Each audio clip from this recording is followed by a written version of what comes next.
You think getting the home was the hard part. It's not. It's the escrow. There are so many puzzle pieces that have to be put together in the escrow in those 30 days. Well, let me break it down for you so it doesn't sound scary. A knowledgeable decision is always an easier one. So what's escrow? Escrow is a third party. It's a neutral party between a buyer and a seller. What does the seller has to offer? Seller has the title of the property they are selling. What does the buyer has to offer? The buyer has cash, the money, either the cash or the funds from the loan. So this exchange is happening through the escrow, the third neutral party. The day your offer gets accepted, that's the day zero. That's the day zero of the timeline. Within the 3 business days from that day, the EMD has to be deposited by the buyer. What's the EMD? Earnest money deposit. This is your initial deposit. This is your stake in the game. That confirms the seller, okay, you are committed to the home. You are very much interested. And at the same time, within those 3 days, your agent, the buyer's agent, will be scheduling an inspection. Now, during those inspections, you want to find out if there are any major repairs that you were not expecting. Maybe there are major red flags that are deal breaker. Now, what happens if you find any deal breaker? You want to back out. So what protects your EMD that you deposited already, the earnest money deposit? The contingency. This first contingency, the inspection contingency, it protects the buyer. It helps you back out, and protecting your EMD, it gets refunded to you once your contingency is there. So you pass the inspection contingency. You are done with the school inspection, the district, the crime report, whatever you want to find out about the house. You pass that phase and you have to sign off the inspection contingency. We have 3 contingency: inspection, now the loan. Why do we have the loan contingency? Well, maybe your affordability gets impacted. Maybe the rates change and now the numbers are not the same. Or maybe your DTI gets affected. What's DTI? Debt to income ratio. So how does that get affected? So maybe you went out, bought a car. Maybe you got new credit cards. Maybe you went and shopped for all the new furniture and appliances for the house and put them on the credit card. See, your debts have changed now. Or your income. Income gets changed when your job got affected, maybe a job loss, or maybe your numbers are not the same anymore. So all these changes will change your monthly payment numbers. Your loan gets impacted. So if the numbers have changed too much for you, you still have the contingency that you can safely back out and your EMD gets refunded to you without a hassle. Third contingency is the appraisal contingency. Why do we have the appraisal contingency?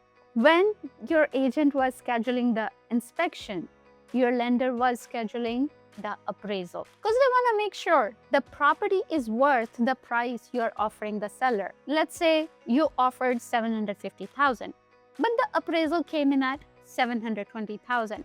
What happens now? Well, the lender is only giving you the loan for the lowest out of 2, $720,000. $750,000.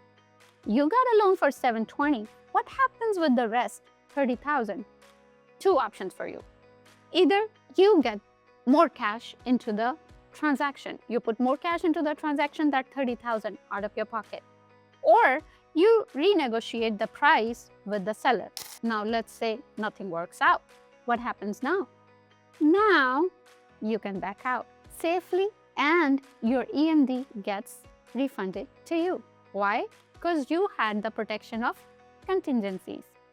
Okay, now we pass all these contingencies. There will be a time you have to remove all the contingencies. That means you are fully committed to this property. By this point, you should be 10 to 17 days into the escrow, depending on how many days you asked for the contingency removal in your offer. Now, we are very close to the final days of the escrow. What's happening in those final days of the escrow?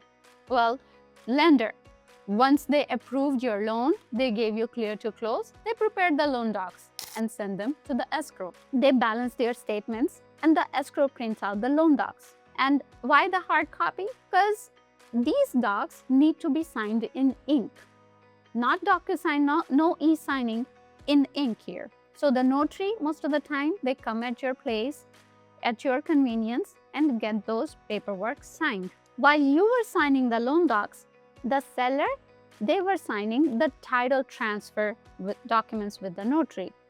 Now those documents are signed. Next step, you are putting in the rest of the down payment. Now what number does this reflect? This reflects the rest of the down payment, of course, minus the EMD, what you already deposited in the beginning of the transaction. Also, your closing cost. That will be your title cost, escrow cost, lender cost, and the representation if you are paying. So these are your final closing costs that you deposited again in the escrow account. Now, the same time, the seller also signed the loan payoff. Well, demand, if they have any loan on the property. All this is done. What's left? Loan needs to be funded and title needs to be recorded. Some of the counties, like in Orange County, we can do both the things the same day. In the morning, loan is getting funded. In the afternoon, 2 o'clock, 3 o'clock, county is recording the deed. And by 3:30, we get the message, woohoo, congratulations! Deed got recorded and the house is transferred now in buyer's name. And the seller is getting the proceeds. So both parties are happy. Buyer got the keys, seller got the proceeds. And now what? Now, happy ending. Any questions? Let me know in the comments. What's one contingency that scares you the most? So let me know. Let me know in the comments. I would love to know and I would love to reply back if any questions. See you next time. Take care. Bye.